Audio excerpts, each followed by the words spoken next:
I, 28F, have been dealing with a difficult situation involving my half-brother Thomas, 32M, and I'm not sure if I'm in the wrong here. Some background: my dad, 60M, and Thomas's mom, 58F, had Thomas when they were young and unmarried. They were high school sweethearts who thought they were ready for a family, but reality hit them hard. They struggled to make ends meet and their relationship suffered. They split up when Thomas was just a baby, and my dad moved to a different city for work. A few years later, my dad met my mom, 55F, at his new job. They hit it off immediately and got married within a year. I came along shortly after. Growing up, I always knew about Thomas, but he felt more like a distant relative than a brother. He lived primarily with his mom, but would stay with us every other weekend and for a few weeks each summer.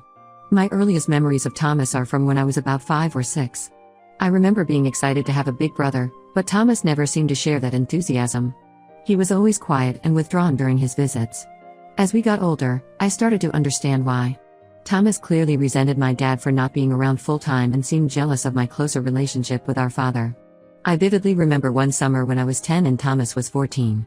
We were having a family barbecue, and I was showing Dad a school project I was proud of.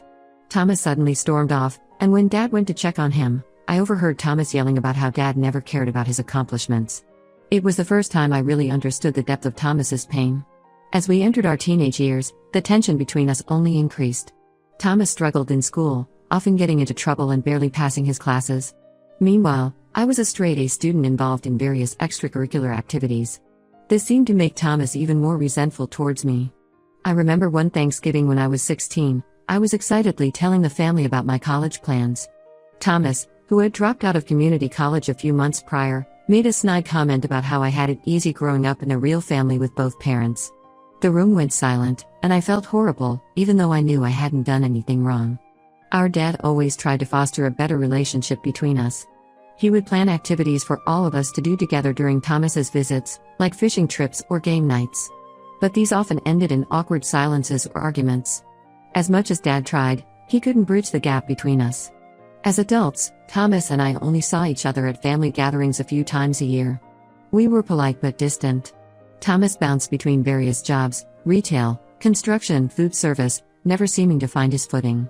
I went to college, got my degree, and started a successful career in marketing. Every time we met, I could feel Thomas's resentment simmering beneath the surface. Last year, our dad was diagnosed with terminal cancer. It was devastating for all of us. I took time off work to help care for him, and to my surprise, Thomas also became very involved in Dad's care. At first, I was glad to see him stepping up, thinking maybe this shared tragedy would finally bring us closer. But as the weeks went by, I started to notice something odd. Thomas was spending a lot of time whispering with Dad when no one else was around. He would quickly change the subject whenever I walked into the room. I tried not to think too much of it, assuming they were just trying to make up for lost time. A few weeks before Dad passed, I overheard a conversation that made my blood boil. Thomas was telling Dad he was struggling financially and asked to move in with Dad and my mom to help out. He talked about how he could take care of the house and be there for Mom after Dad was gone. Dad, weakened by his illness and always eager to make amends with Thomas, agreed without consulting my mom or me. I was furious when I found out. I knew Thomas was just trying to weasel his way into living rent-free. He had never shown any interest in helping out before, and I doubted he would start now. But I didn't want to upset my dying father, so I kept quiet. I hoped that maybe after Dad passed, Mom would come to her senses and tell Thomas he couldn't stay. Dad passed away 2 months ago. We were all devastated, but Thomas seemed to bounce back suspiciously quickly. Within days of the funeral, he had moved most of his belongings into my parents' house. My mom was clearly uncomfortable with the situation but felt obligated to honor Dad's wishes. I live about an hour away from my mom, so I've been visiting frequently to check on her and help out. Every time I go over, Thomas is just lounging around playing video games or watching TV. He claims he's job hunting, but I haven't seen any evidence of that. Meanwhile, my mom is running herself ragged trying to keep up with bills and home maintenance on her own. The situation reminded me of when we were kids and Thomas would come to visit. He would make a mess of the house, eat all the snacks, and never help with chores. It's like he never grew up, and now he's taking advantage of our grieving mother. I've tried talking to my mom about it, but she just makes excuses for Thomas. She says he's grieving too and needs time to get back on his feet. But I can't help but feel like he's using Dad's death as an excuse to mooch off her. The final straw came last week. I stopped by unannounced on a Tuesday afternoon, expecting to help Mom with some errands. Instead, I found the house in complete chaos. Thomas was hosting a party with about a dozen of his friends. They had trashed the living room, with empty beer cans and pizza boxes strewn everywhere. The smell of marijuana was overwhelming. I found my mom hiding in her bedroom, too afraid to confront them. She was in tears, saying she had asked Thomas not to have people over, but he had ignored her. I was livid. This was the home where we had grown up, where we had made memories with Dad.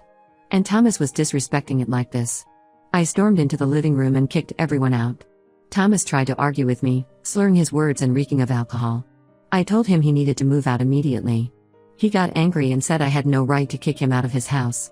He claimed Dad had promised him he could live there as long as he wanted. I don't believe that for a second. After everyone left, I called a family meeting with my mom and Thomas. I laid out all the reasons why Thomas needed to leave. He's not contributing financially, he's taking advantage of my grieving mother, and he's disrespecting our father's memory with his behavior. My mom tearfully admitted she wants Thomas to leave but is afraid of going against Dad's supposed wishes. Thomas exploded in rage. He called me a selfish bitch and said I was trying to rob him of his inheritance.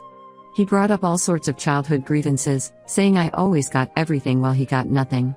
He stormed out and has been ignoring my calls and texts. I'm at my wit's end. I want to protect my mom and preserve my dad's legacy, but I don't want to betray his final wishes if he really did promise Thomas could stay. Am I the asshole for insisting Thomas move out? Should I back off and let my mom handle this? I'm totally lost on what to do next.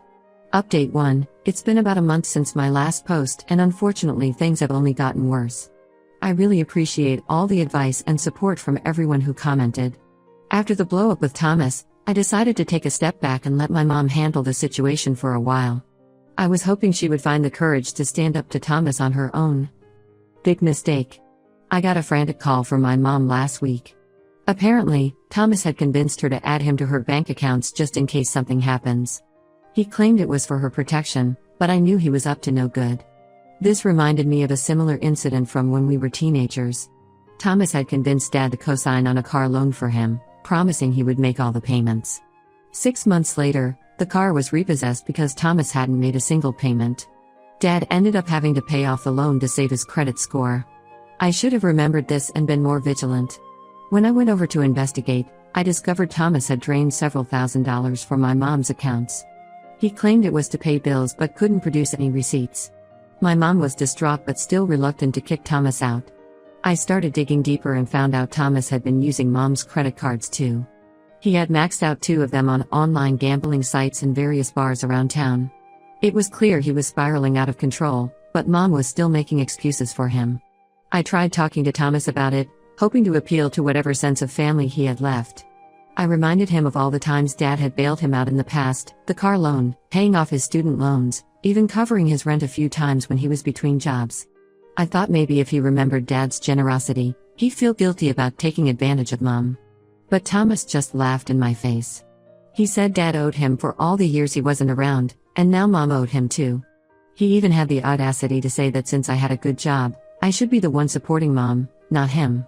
I'd had enough at this point. I contacted a lawyer friend who specializes in elder law. She confirmed that since there's no written agreement, Thomas has no legal right to stay in the house. She helped me draft an official eviction notice giving Thomas 30 days to vacate. When I served Thomas the notice, he completely lost it. He started screaming about how I was trying to rob him of his inheritance, and that Dad would be ashamed of me. He even tried to guilt my mom by saying she was choosing me over him, just like Dad did when we were kids. This brought back memories of similar tantrums Thomas would throw when we were younger. Anytime he didn't get his way, he would accuse Dad of favoring me. It didn't matter if it was about curfews, allowance, or punishments for breaking rules. Thomas always played the victim. I stood my ground and told Thomas he had no choice, he needed to be out in 30 days or we'd involve the police. He stormed off to his room and has been sulking ever since. My mom is a wreck over all of this. She keeps saying she's failed as a mother and that Dad would be so disappointed in how things turned out. I'm trying to reassure her that she's doing the right thing, but it's been tough. To make matters worse, I discovered Thomas has been badmouthing me to our extended family. He's painting himself as the poor, grieving son who's being cruelly evicted by his heartless sister. Some relatives have been calling to berate me for my actions. This isn't the first time Thomas has turned family members against me. When we were kids, he would often tell our grandparents that I was mean to him or broke his things, even when it wasn't true. It always worked, and I would end up being scolded while Thomas smirked behind their backs. I'm standing firm in my decision, but I'd be lying if I said all of this wasn't taking a toll on me. I miss my dad terribly and wish he was here to help sort this mess out. But I know I'm doing what needs to be done to protect my mom and honor my dad's memory properly. The next 30 days are going to be tense as we wait for Thomas to move out. I'm staying with my mom as much as possible to keep an eye on things. I just hope Thomas leaves quietly without causing any more drama. Update 2. It's been 2 months since my last update, and I'm relieved to say that Thomas is finally out of my mom's house. But the aftermath has been messy, to say the least. Thomas waited until the very last day of the 30-day notice to move out. He left the place in shambles, dirty dishes everywhere, holes in the walls, and even some broken furniture. It was clear he trashed the place out of spite. As we were cleaning up, we found evidence that Thomas's issues run deeper than we thought. Hidden in his room were numerous empty liquor bottles and what looked like drug paraphernalia. It made me think back to his teenage years when Dad always suspected he was using drugs but could never prove it. What's worse, we discovered he had stolen several valuable family heirlooms on his way out. My dad's watch collection, some of my late grandmother's jewelry, and even the urn containing my dad's ashes were all missing. I was livid. The watch collection was especially painful. Dad had started it when Thomas was born, adding a new watch for each of Thomas's birthdays. He had planned to give Thomas the collection on his 30th birthday, but Thomas's erratic behavior had made him hesitate. Now, those precious mementos were gone. I immediately filed a police report, but without proof that Thomas specifically took these items, there wasn't much they could do. I've been checking local pawn shops and online marketplaces, hoping to spot our missing belongings. The family is still divided over the situation. Some relatives think I did the right thing, while others believe I was too harsh on Thomas. My mom is heartbroken over the loss of Dad's ashes and blames herself for letting things get so out of hand. I've hired a cleaning service to help get the house back in order, and I'm staying with my mom for a while to help her adjust. She's started grief counseling, which seems to be helping her process everything that's happened. As for Thomas, he's gone completely off the grid. His phone is disconnected, and none of our mutual acquaintances know where he's staying. Part of me is relieved he's out of our lives, but I'm also worried about what he might do next. This reminds me of when Thomas disappeared for 6 months after high school. We later found out he had been living in his car, too proud to ask for help. I'm worried he might be in a similar situation now. I'm trying to focus on helping my mom heal and moving forward, but it's hard not to feel angry and betrayed by how Thomas has acted. I keep wondering if there was anything I could have done differently to prevent things from getting this bad. For now, I'm just taking it one day at a time and hoping that eventually, we can put this whole ordeal behind us. Update 3. It's been 6 months since my last update, and I wanted to share some unexpected developments in our family saga. About a month ago, I received a letter from Thomas. It was postmarked from a rehab facility in a neighboring state. In the letter, Thomas explained that he'd hit rock bottom after leaving Mom's house and realized he needed help for his drug addiction. He apologized for his behavior and admitted to stealing the family heirlooms to fund his habit. Thomas claimed he's been clean for 60 days and is working on making amends. He included a check to cover the damages to Mom's house and promised to return or replace the stolen items once he's released. The letter brought back memories of a similar promise Thomas made years ago. When he was 18, he had stolen Mom's credit card and racked up thousands in charges. He swore he'd pay it back and get his life together, but it never happened. This time, though, the rehab facility lent some credibility to his claims. I was skeptical at first, but I did some research and confirmed Thomas is indeed at the rehab facility he mentioned. I haven't told my mom about the letter yet. I wanted to make sure it wasn't just another manipulation tactic. Last week, I received a call from Thomas's counselor. She verified his progress and asked if we'd be open to a family therapy session. I'm conflicted about how to proceed. Part of me wants to believe Thomas has changed, but I'm wary of letting him back into our lives after everything that's happened. My mom is slowly healing and has started volunteering at a local community center. I'm worried that reopening old wounds might set back her progress. At the same time, I know she misses Thomas and would be overjoyed if he's truly turned his life around. This situation reminds me of when Thomas briefly got sober 5 years ago. He attended AA meetings for a few months and things seemed to be improving. But then he relapsed hard, and it was even worse than before. I'm scared of history repeating itself. I haven't made any decisions yet. I'm planning to discuss it with my mom this weekend and see how she feels. Whatever we decide, I'm going to make sure we proceed cautiously and set clear boundaries. This whole experience has been a roller coaster of emotions, but I'm cautiously optimistic that maybe, just maybe, something positive might come out of all this pain and drama. Only time will tell.